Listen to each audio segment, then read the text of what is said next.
How you going? Ash here. In this video, I'm going to show you how to prune your roses and go through all the steps that are required to do so. But before we jump in, I've got to go through a couple of things. First, when it comes to rose pruning, there are a couple of things you need to look out for. And in horticulture, we normally associate them as the 3 Ds. The dead, the dying, and diseased. After you've gone through that and you've clipped and pruned all of the dead, dying, diseased branches off, first you'll look for any crossing branches that may occur on the rose. After everything that you've taken off all the dead, the dying, disease, and the crossing of branches, you can begin to look at the shape of the rose. And when it comes to shaping your rose, what you want to look for, you want to create a vase type shape and have the middle all clear and having no branches growing in towards the center of your rose. You want everything to be going outwards and up. But the main purpose of pruning your rose is to promote more growth for the next season. And when doing that, you always want to prune just below the nodes of the leaves. First, let's get into it. Now we're going to begin pruning our rose. And first, we begin with our dying, diseased, and damaged branches. And as you can see here, we have one right here. And we'll clip him straight off. And you always want to go close to the branch as possible without marking it. So we've got a few here. Oh. Just a couple. And another one in there. Come here, little fella. There we go. And as you can see, we've got a few on this rose right here. So we've got another one just there. And you always, ideally also, when pruning your roses, what you want, I've actually did it incorrectly here, but you never want the surface to be flat. You always want it to be on a slight 40 to 5 degree incline to allow for the water, for when it rains or when you water your rose, to fall off.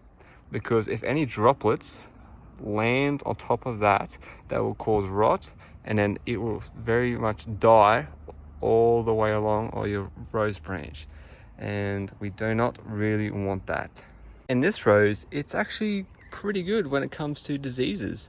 I don't see too many at all on here. Like, you've got your common, your leaves go a little yellow because of a deficiency of a nutrient, but this rose is quite good. I don't see too much.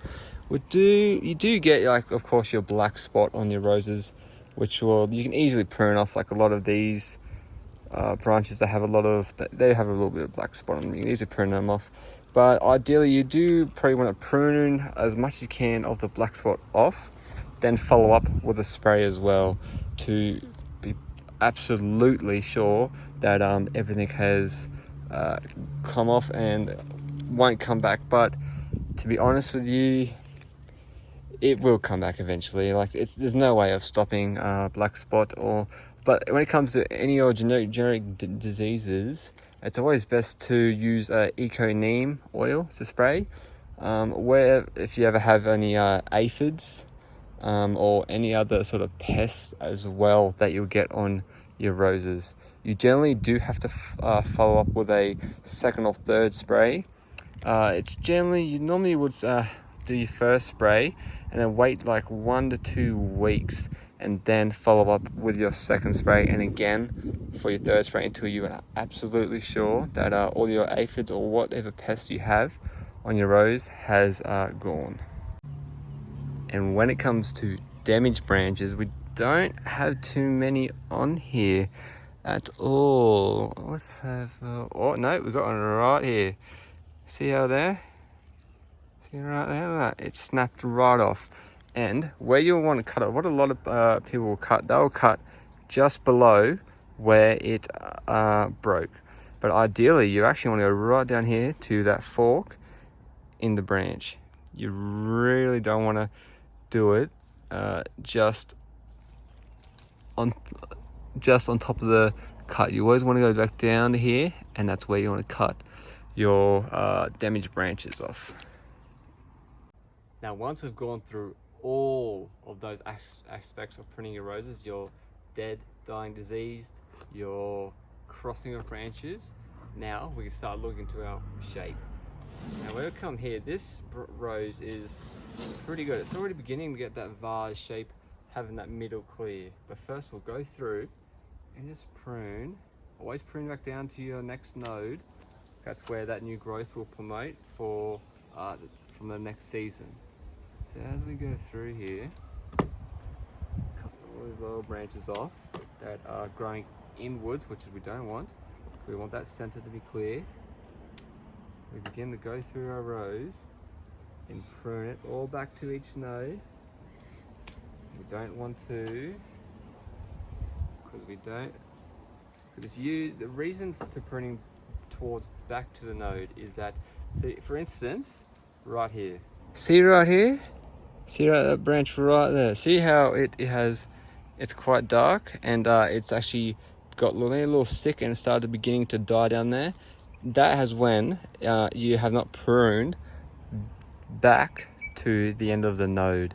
So as we do that, we want to clean that off of it. So that's what it looks like when you don't prune back to the end of the node.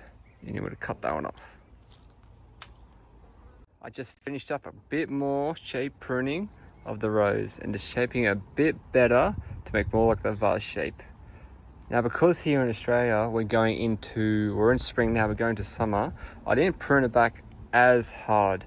Generally, you would prune it back almost 2/3, or if, say, this is the rose here, you'd prune it almost probably just below half. You could almost go back to your very thick stems here, back to your nose and to promote more growth. But because I'm in summer here, I only prune it back a little bit but now if we wait a couple, well, probably about a month, we'll have flowers all coming all up on this rose.